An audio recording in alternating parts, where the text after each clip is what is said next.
Yes, so thank you very much for the introduction and for the invitation.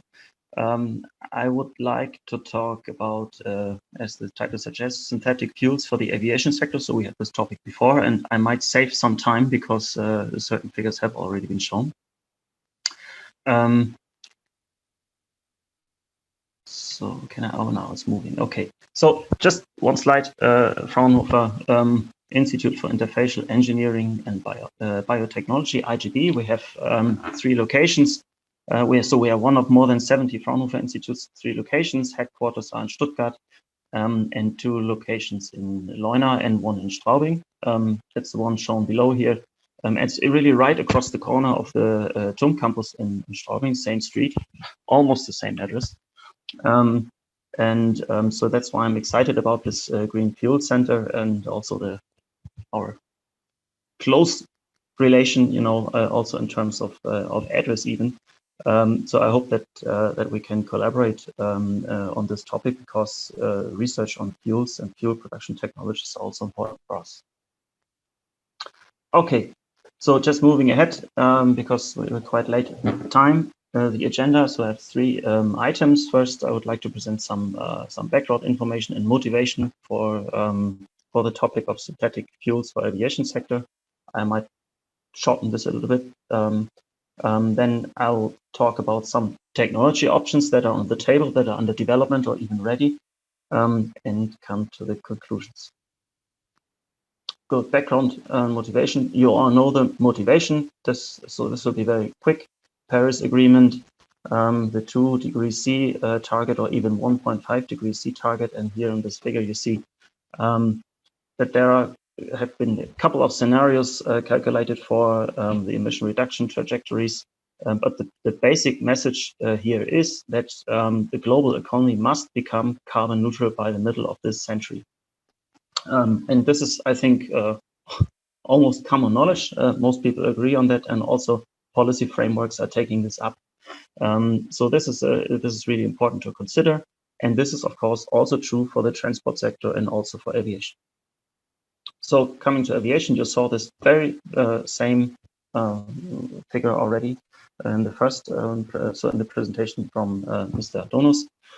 So this shows the aviation industry targets with respect to their carbon emission reduction.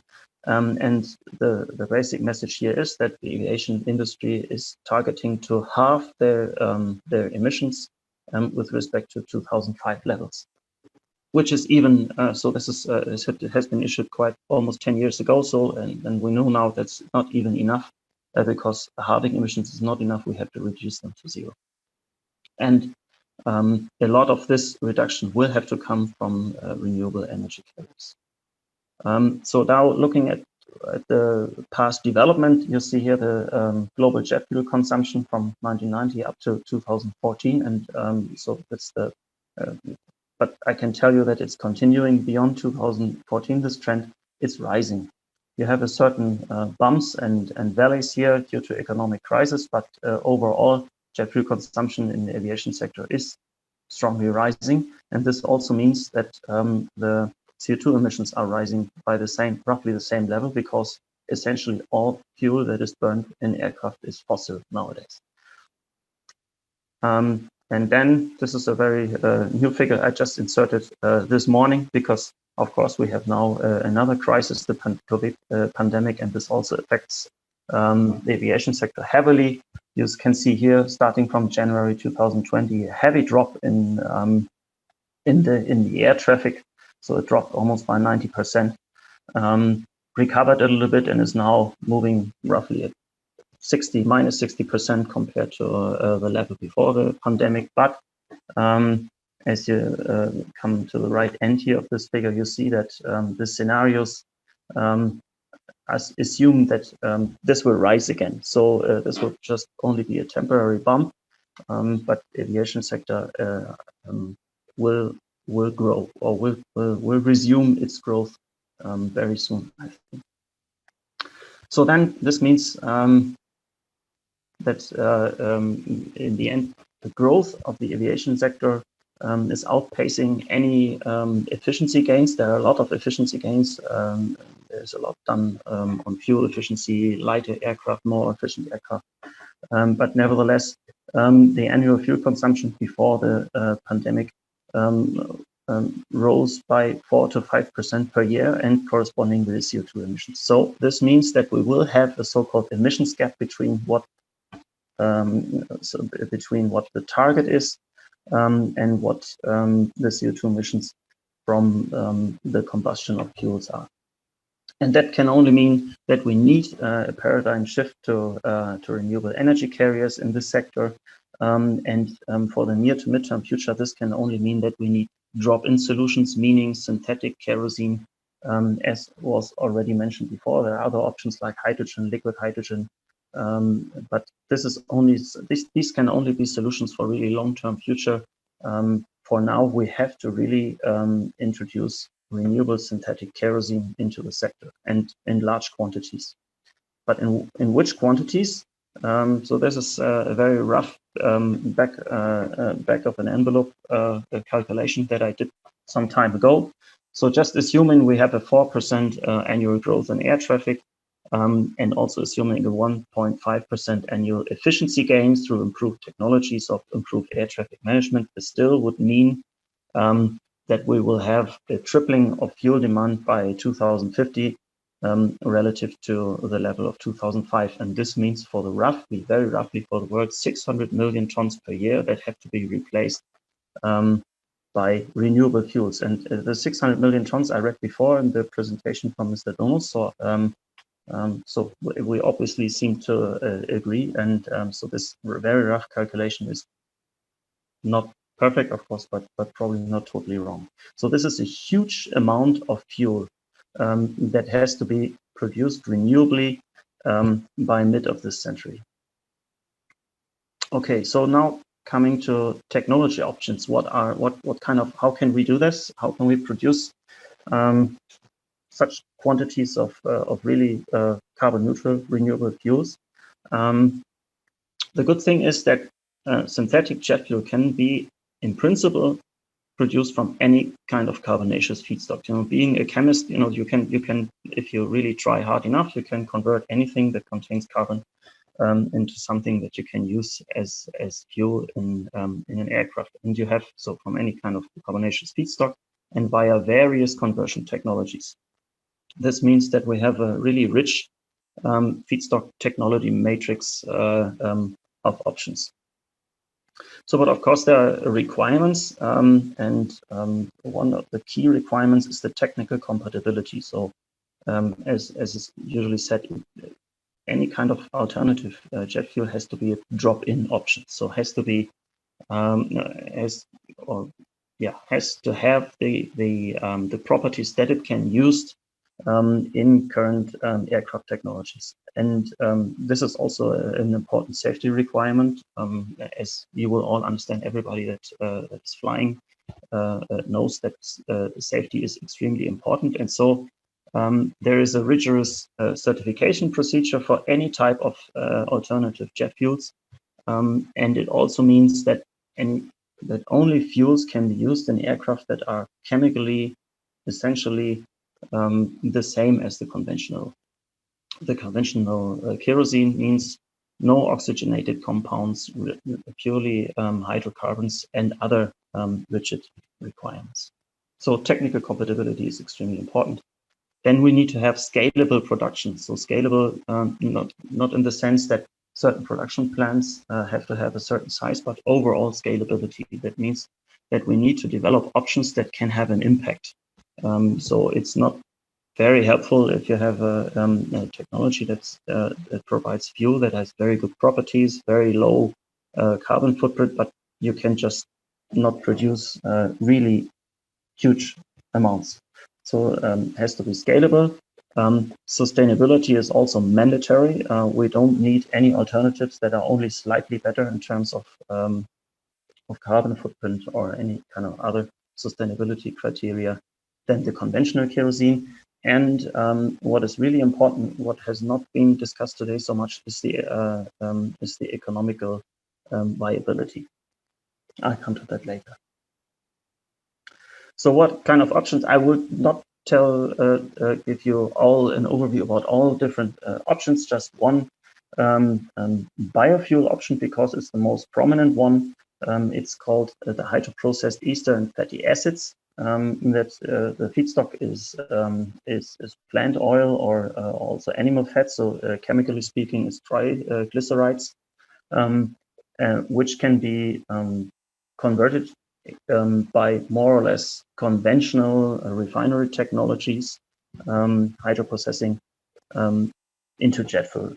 You see here the example chemical formula, and you can also see here why this is currently the only option, the only technology options that is available in considerable quantities. And this is because the feedstock is chemically already very similar to the product that we need. We have long hydrocarbon chains, not many oxygen atoms here, and it's relatively easy with conventional technologies to convert to produce jet fuel from this. And this is done. It's certified, and it's also there. That's I think what also Mr. Donus and other colleagues mentioned. It's there. We can use it. So it can already be produced in quantities of, let's say, several 100,000 tons per year globally, or even 1 million tons. But you depend on fats and oils as feedstock. And this also means that there are sustainability issues. You have to really take care of what kind of plant oils or what kind of fats you're using. And overall, the scalability of this technology is limited due to the limited availability of fats and oils. It is there, it can be used, but it will not. It cannot provide the huge volumes that are needed. It's a starting point. So, and that's why I'm always very interested in options that are not dependent on biomass as feedstock, power to liquids. This has been mentioned before today. Just to explain very briefly what this means. So it starts with electricity generation. We need renewable electric energy for this. This electric energy is used typically for water, to drive water electrolysis, producing hydrogen as primary energy carrier. This hydrogen then is reacted with CO2 as carbon source, and then we have one or two synthesis steps, refining, and we end up is typically, so the standard procedure is Fischer-Tropsch synthesis for the liquefaction, and then we have a so-called PTL jet fuel, which would be if it's Fischer-Tropsch as liquefaction technology, which will be already certified for use in aircraft. So the advantage of this is that we have very basic, simple ingredients, raw materials. We need electric energy, carbon dioxide, and water. And in principle, I say in principle, there are technical difficulties and not everything is fully developed, but in principle, these raw materials, this feedstock supply is highly scalable and with a relatively low sustainability risk. And as I mentioned, it is already certified for jet fuel applications, but it is not yet industrially implemented. So it's rather, as was said before, a midterm to a long-term option. Midterm, I would say. And this is also something. So this PTL example, it's part of a bigger power to something landscape, which is also an important part of the research in our institute and in my team. I'd like to always use this funnel type figure here to explain this. So this is based on the known power to X approach, which I always like to extend to power to X to Y. So it's because it's a cascade of different processes. So at the top of this funnel, you have the raw materials, water, CO2, nitrogen. So very basic raw materials that are converted, driven by electric energy input into X. So this power to X intermediate products. This can be methanol, ammonia, ethylene, formic acid.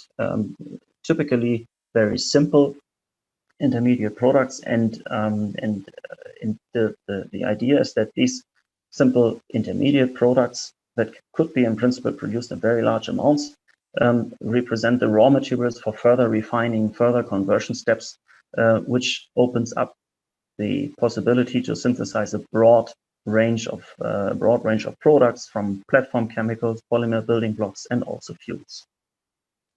So this is something that is fascinating me, and where we dedicate our research efforts to. So this is an example. I apologize, this rather complex figure, but it's a project example, and so the project has recently started, so there's no more elaborated graphic material available. But this is an example for such a power to X to Y catalytic process cascade. The project is called EcoFuels, and an Horizon 2020 project, where we are also involved in collaborating with other partners, Siemens Energy, for example, and Johnson Matthey, so really a strong industrial player also. And the idea of this project is to use also CO2 as feedstock, but to directly to electrocatalytically reduce the CO2 to different intermediate species. The targeted products here are C2 and C3 hydrocarbons, mostly ethylene. So it's not involving any water electrolysis, where we're producing hydrogen and use this to reduce CO2, but the CO2 is directly electrocatalytically reduced. The gas stream from this electrochemical step, so the C2, C3 hydrocarbon gases, are separated from the other components, unreacted CO2 and side products. And this ethylene, propylene, is further converted then into liquid fuels. And that's our job in this project, so the job of Fraunhofer IGB, to apply thermocatalytic conversion of these intermediate hydrocarbon gases into fuel products.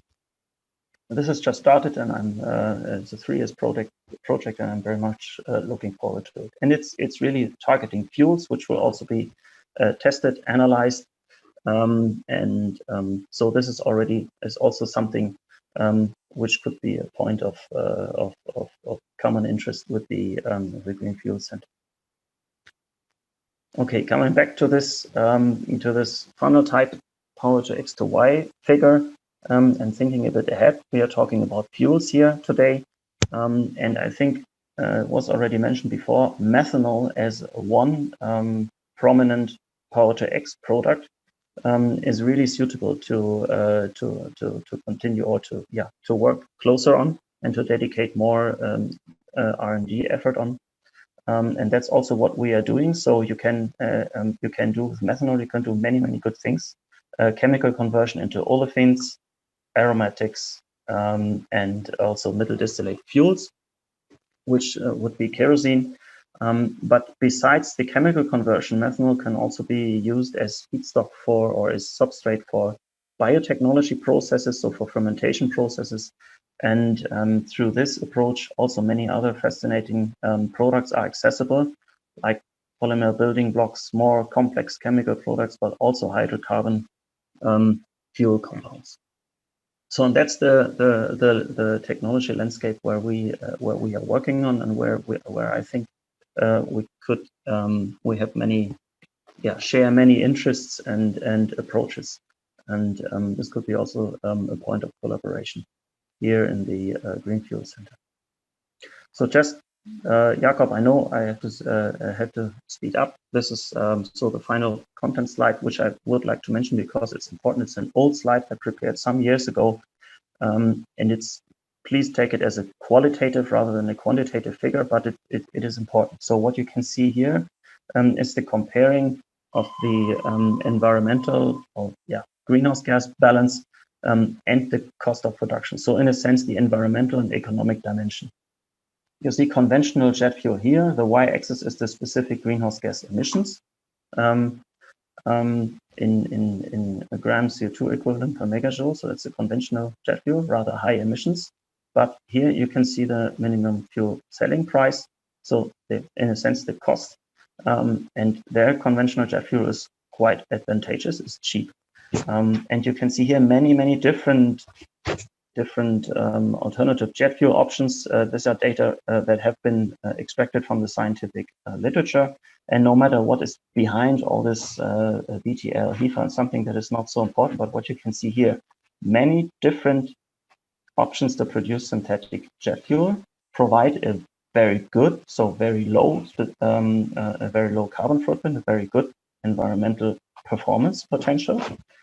Some don't. That's also important. Not all biofuels are environmentally advantageous. But what you can see also is that essentially all options are more expensive to produce than the conventional jet fuel. And I'm pretty convinced that this will not change, even if you will have certain learning curves and reduce the cost while you scale processes up. But I think it's an intrinsic challenge that we have here, that the alternatives are more expensive to produce than conventional jet fuel. And this means we need policy measures. We heard today mandates are approaching, and there are national initiatives. And this is, I think, a very important issue. Otherwise, it will not gain any momentum. Okay. Just to conclude, as all other sectors, aviation has to drastically reduce its greenhouse gas emissions. That is clear. And for that purpose, aviation needs renewable drop-in fuels, so renewable versions of conventional jet fuel. The production technologies must be scalable and at the same time also sustainable. Otherwise, it doesn't make any sense. We have a broad range of technology options based on biomass, based on different types of biomass, and non-biogenic options. And I agree that we should develop and need all options that we can. Power to X to Y derived jet fuels hold very great potentials in terms of the scalability and also the sustainability. But we have the problem of the economic competitiveness. This is a key challenge. I'm not talking about cost competitiveness necessarily, but economic competitiveness. So this means that certain regulatory measures have to be in place. Thank you very much.